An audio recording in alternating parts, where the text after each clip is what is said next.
Welcome to my channel AI Basics with AK. Here we are present another new episode in our Python program journey focusing on inheritance. Episode 16, Inheritance. In today's episode we will continue learning from our last episodes on classes and objects and further learn on inheritance, which is focused for the current episode, and multiple inheritance, which we will learn in the next episode. Let us quickly recap what we have learned in the last episode. In our previous episode, we took this car example by creating a class car and its objects, which is my car and Helen's car. And in this slides, you can see that we have initialized the attributes, which is namely color, brand and model, using a default inbuilt function which is init, which initializes the variables.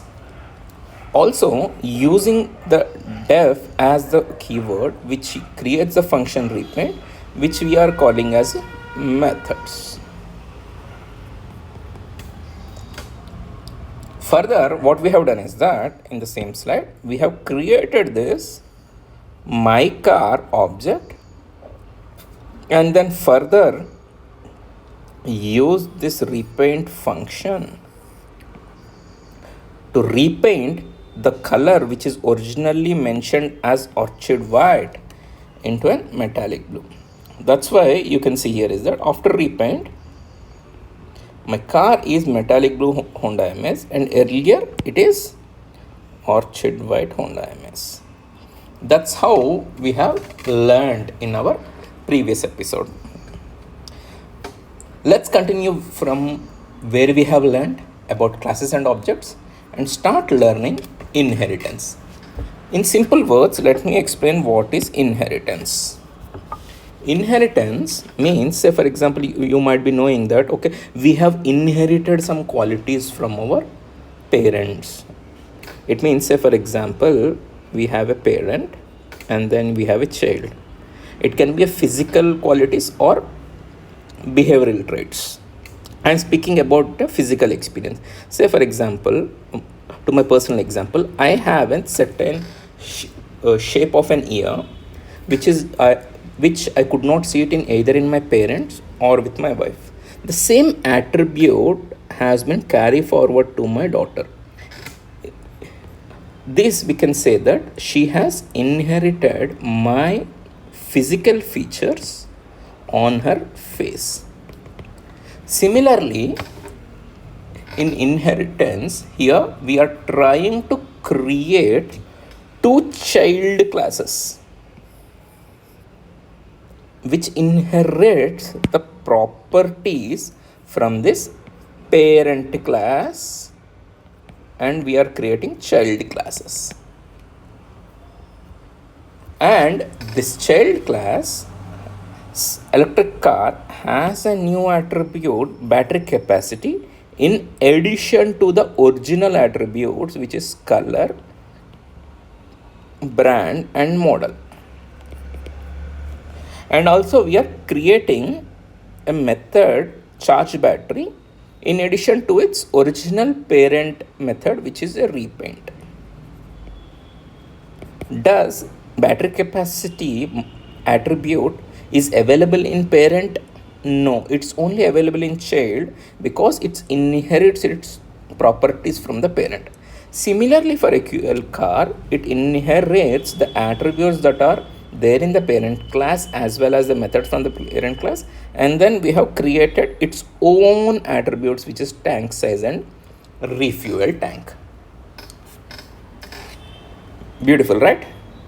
So this is the whole concept of an inheritance. Now let's explore how we will implement it in Python programming. On the left hand side, you can see what we have discussed in our previous slide.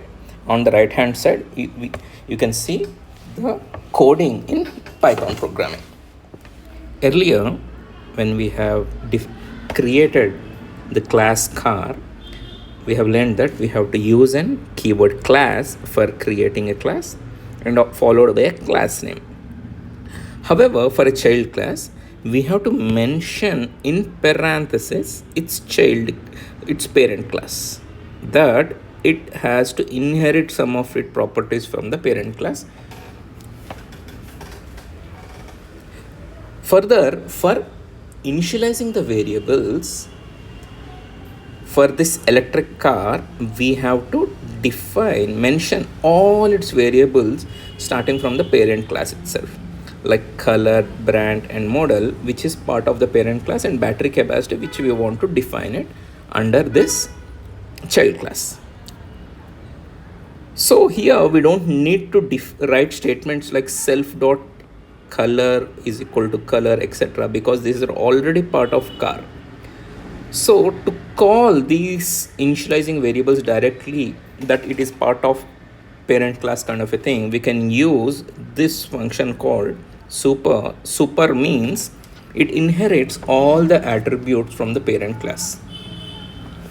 Say for example, now we have a parent class P1 and then say child class C1, and then there is something called another child class C2 which inherits both properties from P1 and C1.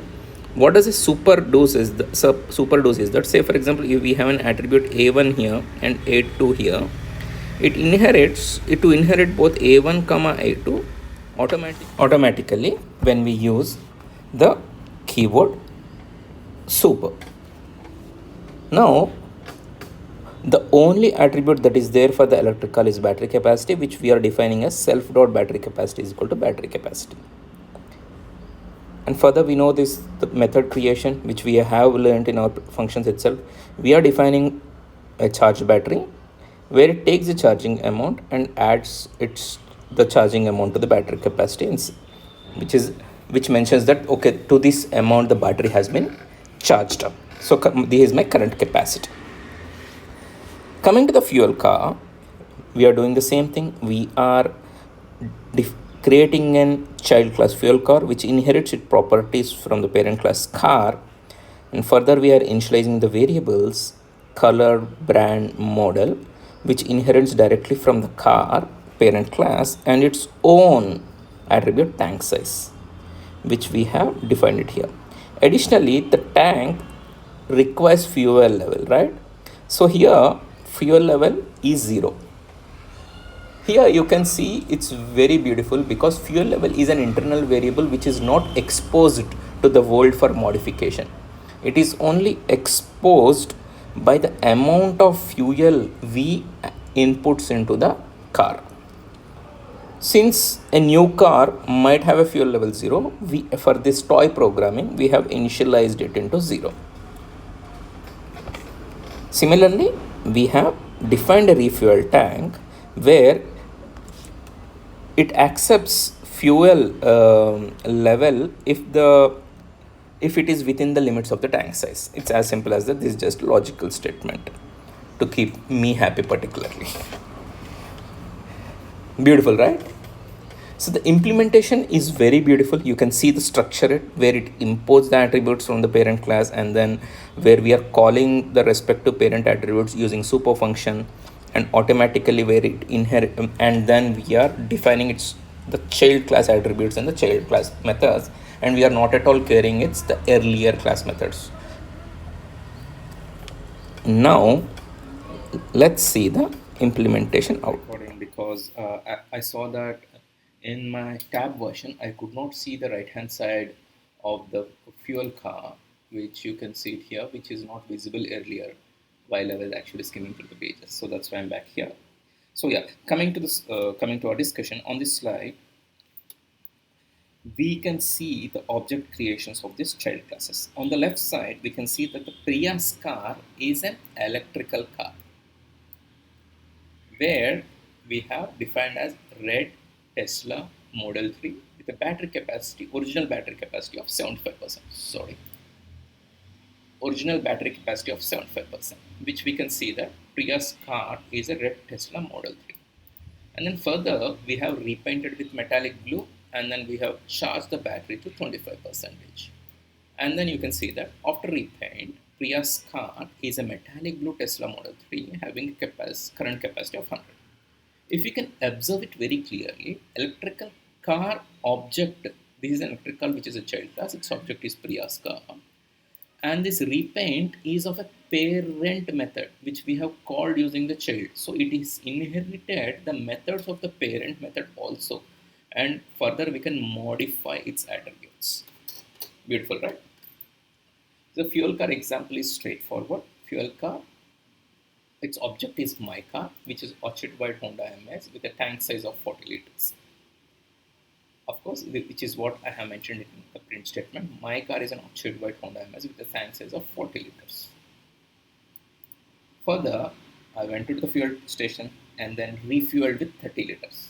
After that, it says that my current fuel level is 30 liters and my tank size is 40 liters. That's what the print statement is.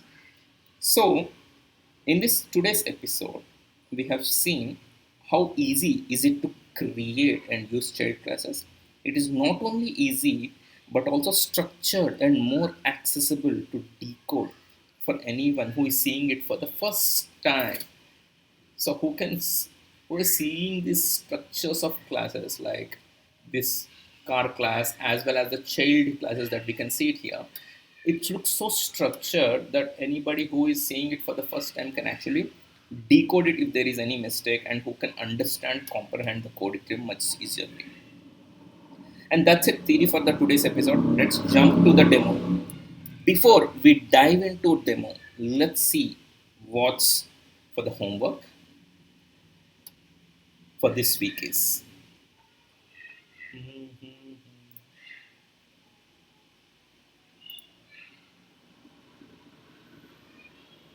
So you have to create a parent class animal and then two child classes, which is dog and a cat, and a parent method makes sound, and also ensure that this dog overrides this make sounds method with the same method name, and also the cat, and see try creating objects of animal, dog and cat, and see how it performs.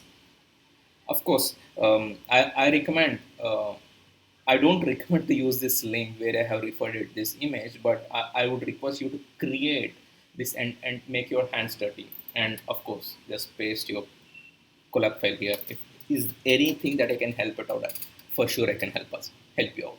Hi friends, welcome to our demo session.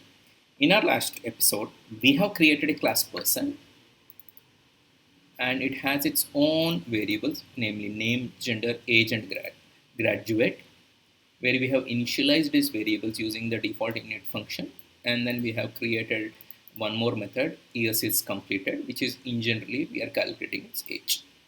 Now for this episode's demo, let's create a child class called employee. Just for fun's sake, let us assume that this child class employer only employs postgraduates. So that's the reason let's add one more attribute, which is a postgraduate, which is a boolean variable. Also, we will create a one more method, like since how many years he has been working in that company. So the method would be years underscore working.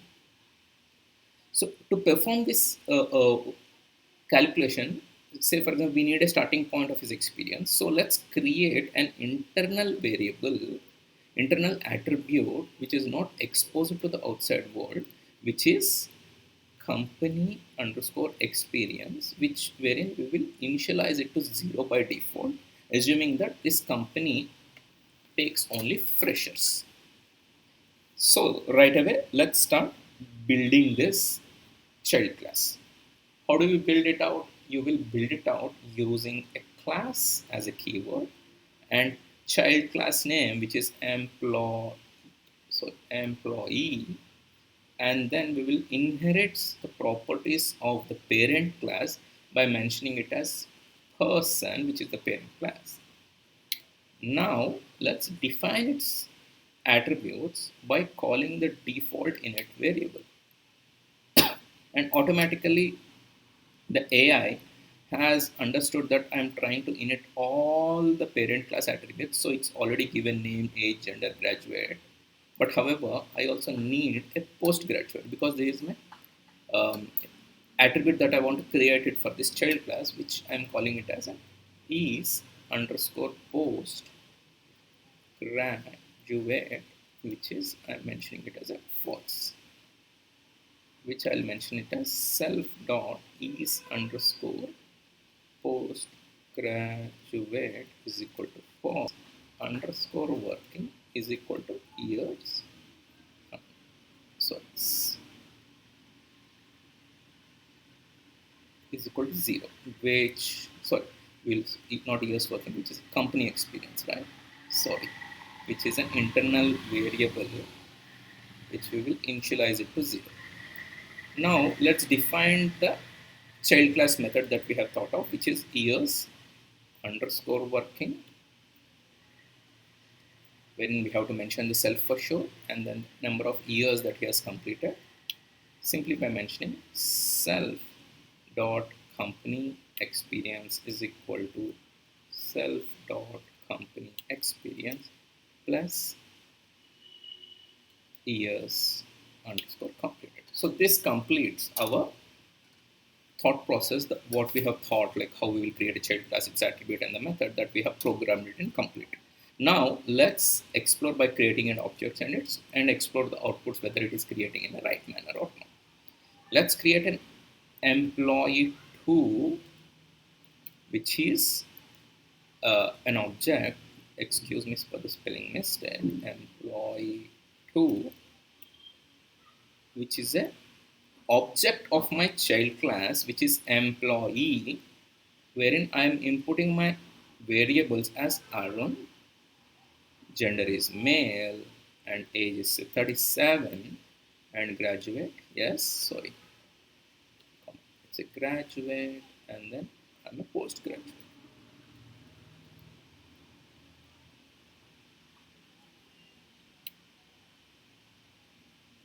Here you can see that it is showing as is postgraduate as false, even though I'm passing it as true.